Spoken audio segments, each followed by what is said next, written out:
صالح انه يذرف الدمع كل حين، والنفس من الأحزان صارت نكيده، وكل ما خفيت الحزن باين في العين، والدمع يتساقط على الخد سيده.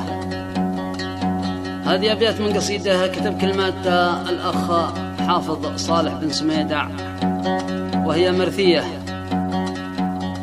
بعد وفاة شقيقيه يوسف صالح سعيد بن سميدع وأروى صالح سعيد بن سميدع، الذين توفيا في حادث غرق. نسأل الله سبحانه وتعالى أن يتغمدهما بواسع رحمته، وأن يسكنهما فسيح جناته، وأن يلهم أهلهما وذويهما الصبر والسلوان، وإنا لله وإنا إليه راجعون. وتعازينا للأخ حافظ صالح ووالده، وخالص تحياتي في البوادي.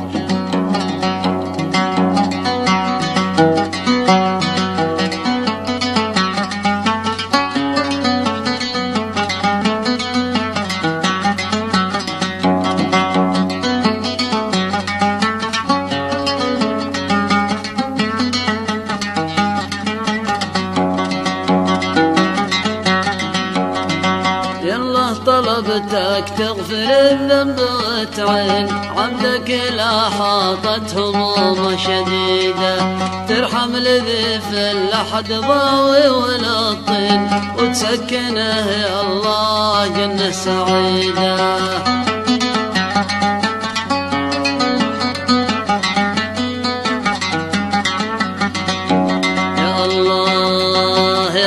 طلبتك تغفر الذنب وتعين عبدك لا حاطت هموم شديدة، ترحم الذي في اللحد ضاوي والطين، وتسكنه يا الله جنة سعيدة.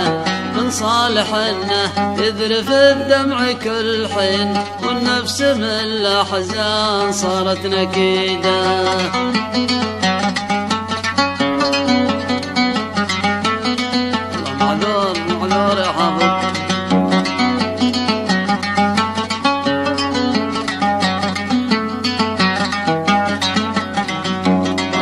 بن صالح انه يذرف الدمع كل حين، والنفس من الأحزان صارت نكيدة.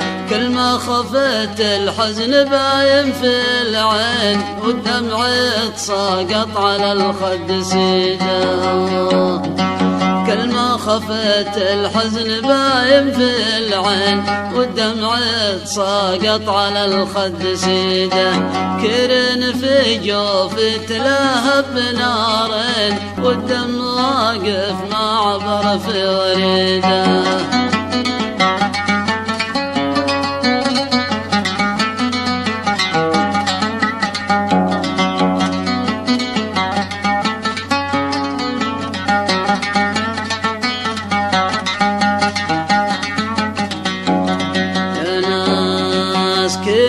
في جوفي تلهب بنارين، والدم واقف ما عبر في وريده.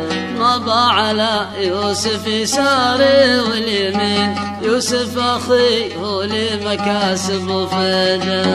والله مضى على يوسف يساري واليمين، يوسف أخي هو لي مكاسب وفيده. وراحت علي أروى وهي قرة العين، من دونها شوني حياتي وحيدة.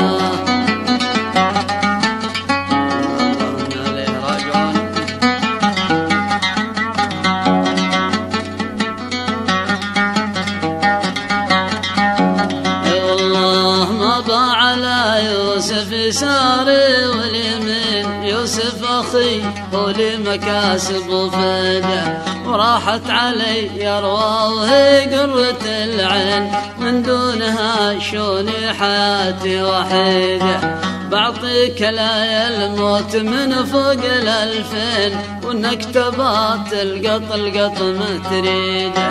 يا الموت ريتك بتشاور في الزين، بعطيك لا الموت من تريده.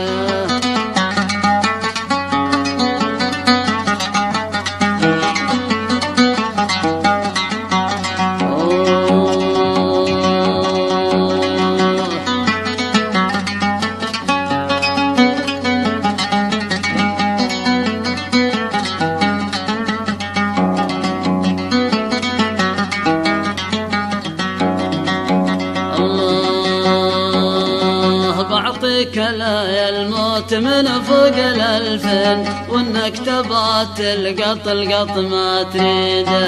يا الموت ريتك بتشاور في الزين، بعطيك لا يا الموت من تريده. خليتني يا الموت ما بين أمرين، أوجعتني لا جاء ذكرى جديدة. الموت خليتني يا الموت ما بين أمرين، أوجعتني لا جاء ذكرى جديدة.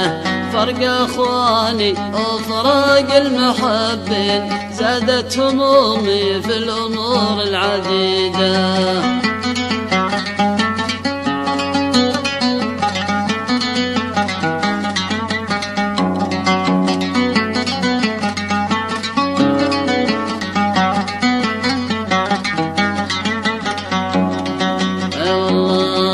فرق أخواني وفراق المحبين، فرق أخواني وفراق المحبين، زادت همومي في الأمور العديدة.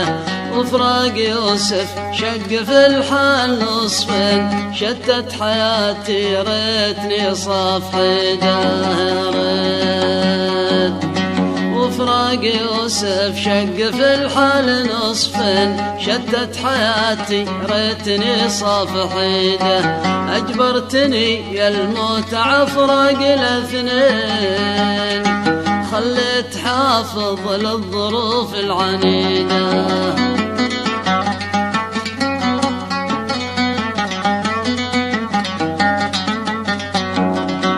أجبرتني يا الموت عفراق الاثنين، خليت حافظ للظروف العنيدة. أجبرتني يا الموت عفراق الاثنين، وخليت حافظ للظروف العنيدة.